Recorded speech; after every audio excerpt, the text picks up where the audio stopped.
मागील 3 दिवसांपासून कोकणाला मुसळधार पावसानं झोडपलं। यामुळे या ठिकाणी रस्त्यांची परिस्थिती आहे, ही परिस्थिती आपण पाहू शकतो।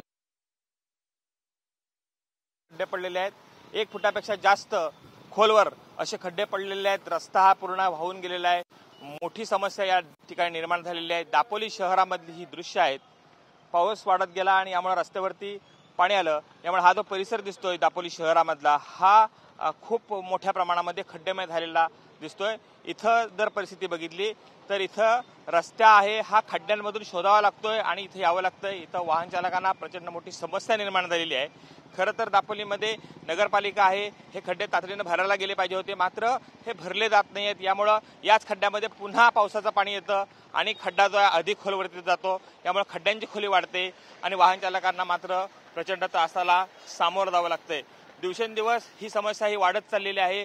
काही प्रमाणात छोट्या असलेले खड्डे आहेत हे आता मोठ्या प्रमाणात वाढताना दिसतात। खड्ड्यांची खोली वाढते आणि यामुळे ही समस्या आहे ही अधिक मोठ्या प्रमाणात वाढताना दिसते।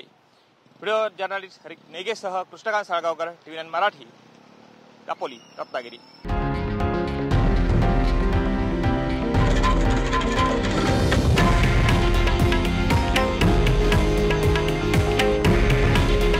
हे आहे देशातील नंबर 1 न्यूज नेटवर्क आणि आपण पाहत आहात TV9 मराठी। काळजी तुमची, हित महाराष्ट्राचं।